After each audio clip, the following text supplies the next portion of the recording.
Welcome to the Love Lounge. I know you. Every time we come on, we're giggling because something funny happens just before we go live. Just before we hit live, it's like everything can be uneventful until it's 8:59. Yeah, absolutely. But we are here and we're really excited, right? Yes. We are really excited to introduce a new show segment that we're going to be doing on the channel Destination Deanna. For those who are new to this channel, please consider Destination Deanna your self-help learning library for all things love, like relationships, dating, all of that good stuff, right? We have all of that content here. And this is my amazing husband. So I'm Deanna the Love Guide. This is my amazing husband, Coach Will. Ooh, I love that.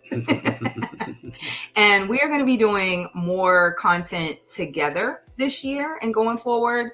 So this kind of first iteration of what we're doing is Love Lounge coaching. Yes. Right? So we're going to start with just our intro, and let me see who's already here checking in. Okay, so let's get this out the way. If you're watching on Facebook, you have to grant StreamYard access so that we can see your name. If not, you're going to have to type your name before your comment. But I see that you're here. Facebook user, hi. It's actually a very easy process. Just go back to where you logged on to watch, and StreamYard will send a link saying allow Facebook to see your name, and just click on it. Takes you there, then it brings you right back to the page, so you don't lose anything. So. And that's my amazing tech husband. So thank you, baby. You're welcome. So we're just gonna share a little bit about like where this idea came from. We actually have a membership community, and inside of the membership community, one of the benefits is, oh, hey, and That's speaking of our membership, there's Brianna. Hey, Bri. In our membership community, one of the things that we do, y'all, one of the things we do in our membership community is we used to do what was called hot seat coaching, right? Yeah. Where our members would let us know a situation that was going on or something that they wanted specific coaching on that wasn't necessarily aligned with like our lesson for the month, but they wanted support with it. And we foster a community where everybody learns from everybody's situations. Yes, so we would do what we called hot seat coaching. So they tell us the situation, they come on screen, and we give them live coaching, right? But we noticed the name, hot seat coaching, implies, you're on a hot seat. You're on the hot seat. That was never the intention. Now, the ones we did do, they were fun. The people who volunteered to be a part of it, it was like on the spot coaching. They asked their questions, they got answers right on the spot, and the community was.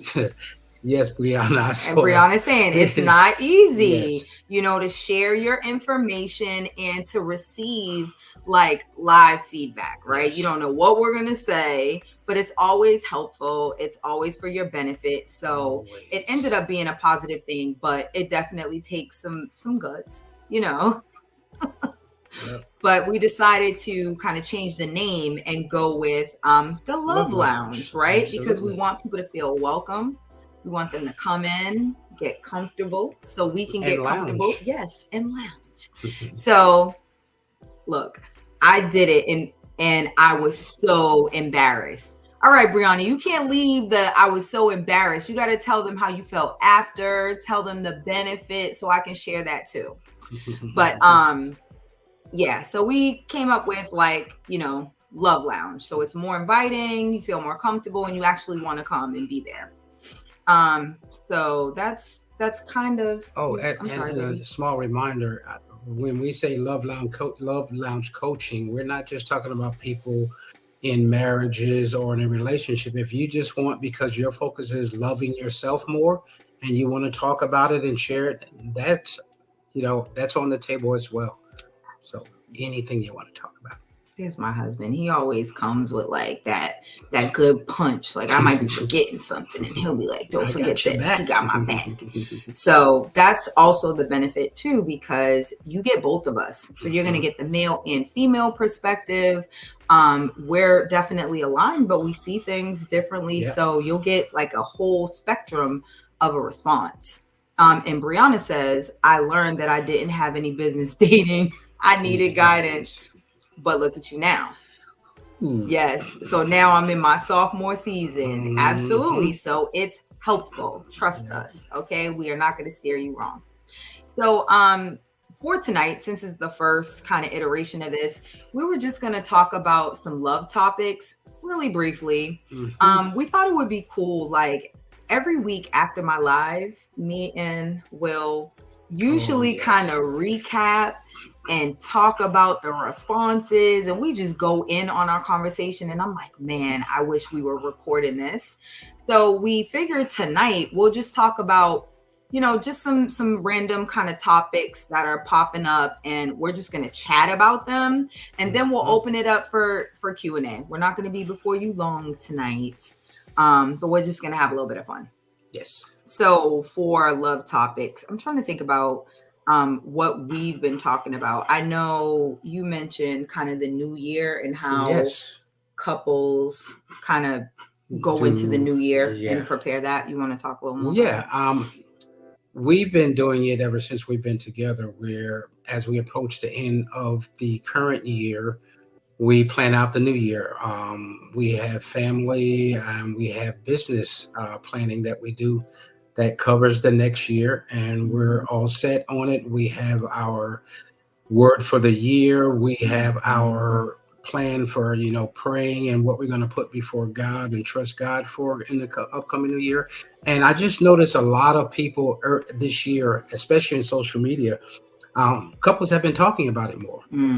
And I thought that was a great thing, because we've always found that because we do a quarterly check-in as the year goes on, not only does it give you insight into where you are as a couple and where you are in, your family and business, it gives you a real good idea of where you aren't.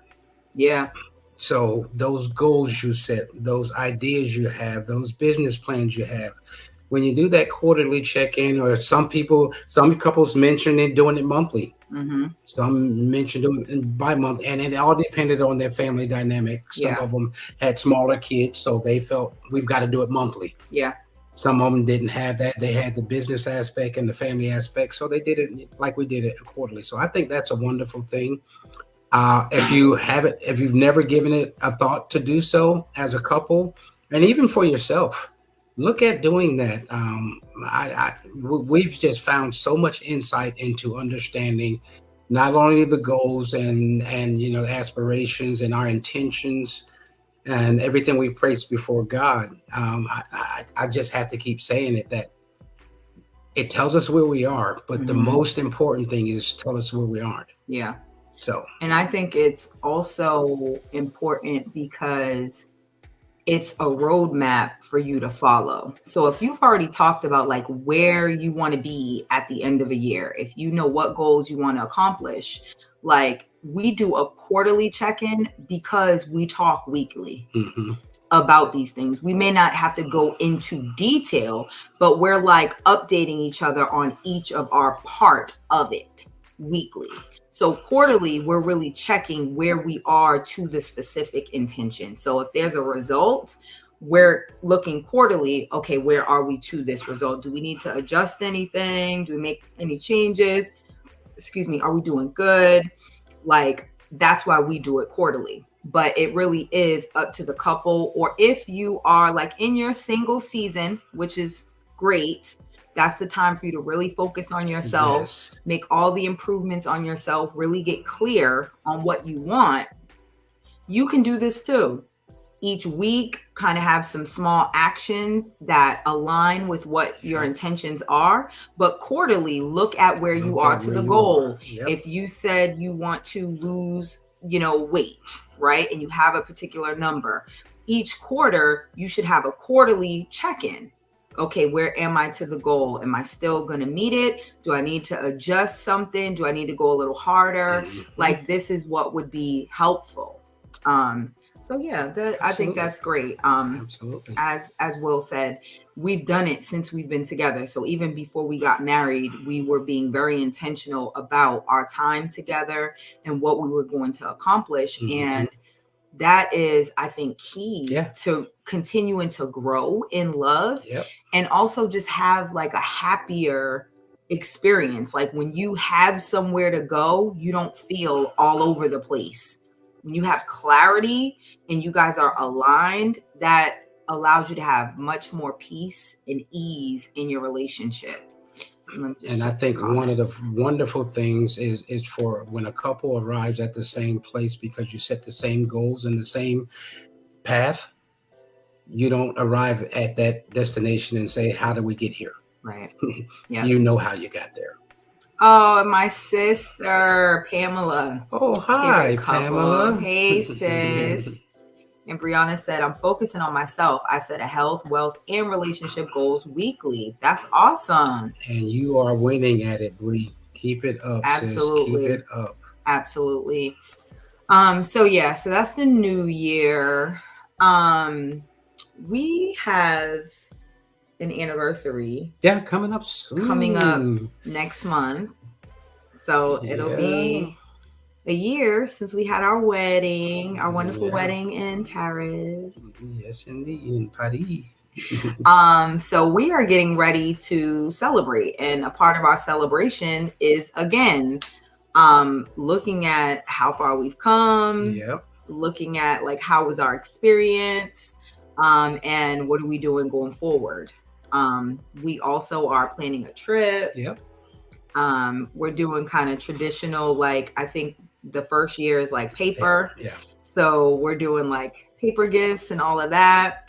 So that's something to think about too. Like, how do you want to keep your romance renewed? Mm-hmm. Like early on, when we were picking a date to get married, right? Funny story. Valentine's Day, obviously, as the love guide, I love me some Valentine's Day. It's like my Super Bowl, you know what I mean, of the year. So I'm like, honey, like that is my time, right? 7 is my favorite number. And I'm like, I want to have a date that means something. We got married on 2/21/23, right? His favorite number is 5. So the fact that we can add it up and get 5 and still get a 7, like, listen. Right? But the whole idea is, obviously we make a big deal of Valentine's Day, but then Will and I are actually going to start celebrating our love after Valentine's Day up until our actual anniversary. So we've already decided every year we're going to have a week of love. So things like this, right? Being really intentional. How are we going to celebrate this? How are you going to be fighting? How are you gonna not be getting along if you are planning a week-long celebration of your love? Like half the year we spent talking about that. Where are we going? What are we doing? How are we getting the kids taken care of? What we got to